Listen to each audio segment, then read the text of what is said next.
Hello বন্ধুরা, চললাম আবার একটা ব্লগ ভিডিও নিয়ে তোমাদের সামনে। তো ভিডিওটা আমি সকাল সকাল বানিয়েছিলাম, কিন্তু এডিট করা হয়নি। ভিডিওটা আমি বানিয়েছিলাম 4 তারিখে সকালে। ক্যামেরাটা অন করে রেখে দিয়েছিলাম, তারপর সমস্ত কিছু কাজগুলো গোছাচ্ছিলাম। আমি ভাবলাম তোমাদের সাথে ছোট ছোট ভিডিওগুলো শেয়ার করি। যেহেতু আমাকে ডিউটি যেতে হয়, তাই সকাল সকাল উঠে গেছিলাম। আর সকালে উঠে আগে আমি বাথরুমে চলে গেছিলাম। এটা আমার প্রতিদিনের অভ্যাস। বাথরুমে গিয়ে আমি একবারে স্নান টান করে চলে আসি, বারবার যাতে যেতে না হয় বাথরুম আমাকে, তার জন্য। কারণ সকাল সকাল অনেক কাজ হয়, তার জন্য একবার এই কাজটা সেরে চলে আসি। বাথরুমের ঝামেলাটা আমি একবারেই ছেড়ে নিই, তার জন্য একবারেই স্নান টান করে বেরিয়ে চলে আসি। তো স্নান টান করার পরে আমি ঝাড় দিতে শুরু করে দিয়েছি। সমস্ত মোছামুছি গুছাগুছি করতে লেগে গেছি, তার কারণ আগের দিন রাতে তাড়াতাড়ি শুয়ে পড়েছিলাম, তার জন্য কোনো কিছু গোছানো হয়নি। আর সবজি টবজি কিছু কেটে রাখা হয়নি, তার জন্য সকালবেলাতেই সবজি টবজি কাটছিলাম। তার জন্য আমি আরো একটু লেট হয়ে গেছিলাম। তো তাড়াতাড়ি সমস্ত কিছু কাজগুলো করে নিয়েছি। সমস্ত কাজের মাঝেও তোমাদের সাথে ছোট্ট ছোট ভিডিওগুলো শেয়ার করছি। ভিডিও বানাতে যত না কষ্ট হয়, তার থেকে বেশি কষ্ট হয় ভিডিও এডিট করতে। তার কারণ বুঝতেই তো পারছো, সারাদিন কোম্পানিতে থাকি, কোম্পানি থেকে আসার পর আর কিছু করতে ইচ্ছা হয় না। তার উপর আবার কোম্পানিতে ফোনও অ্যালাউ নেই যে কোম্পানিতে বসে বসে একটু এডিট করে নেবো।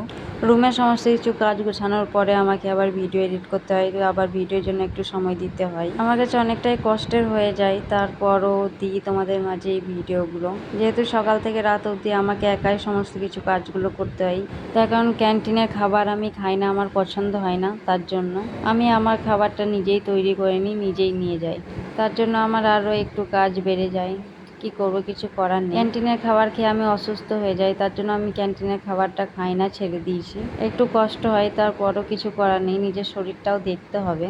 আমি তো বাড়িতে থাকি না, আমি বাইরে থাকি। অনেকে জানে, অনেকে জানে না। প্রত্যেক দিন ভিডিও দিতে না পারলেও আমি মাঝের মধ্যে এরকম করে একটা দুটো করে ভিডিও দেবো। সকালে ভিডিও বানিয়ে রেখে দিয়েছিলাম, তারপর রাত্রেবেলাতে এডিট করছি, আবার তার পরের দিন সকালে পোস্ট করব। একদিন ভিডিও বানাই, তারপর সেই দিনেই রাত্রেবেলা এডিট করি, তার পরের দিন ভিডিও পোস্ট করি। তাছাড়া আমার আর উপায় নেই, কারণ সারাদিন কাজ করার পর আর ইচ্ছা করে না কোনো কিছু করতে, কি আর করব।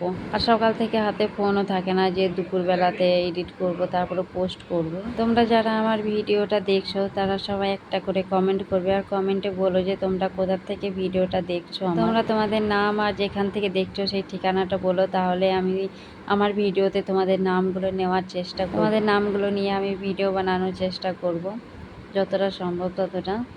তো তোমরা সবাই পাশে থেকো, একটু দেখো, তাহলেই হবে।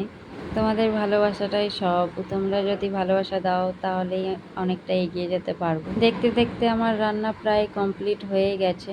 এই যে আমি এখন মশলা দিয়ে ছোপ নিয়ে দিলাম। আমি কি রান্না করছি সেটাও বলে দিই। আমি রান্না করছি হচ্ছে গিয়ে লাউ মুসুরির তরকারি আর ভাত। সকাল সকাল আমি এটুকুই করতে পারি, একটা সবজি দিয়েই নিয়ে যাই। রবিবার দিনকে 2-3টে তরকারি করি, তাছাড়া বাকি দিন আমি একটাই সবজি নিয়ে যাই। তার কারণে এত সকালে ওঠা, সমস্ত কাজ টাজ করা, নিজে তৈরি হওয়া, খাবার বানানো এতটা সম্ভব হয়ে ওঠে না সমস্ত কিছু করা।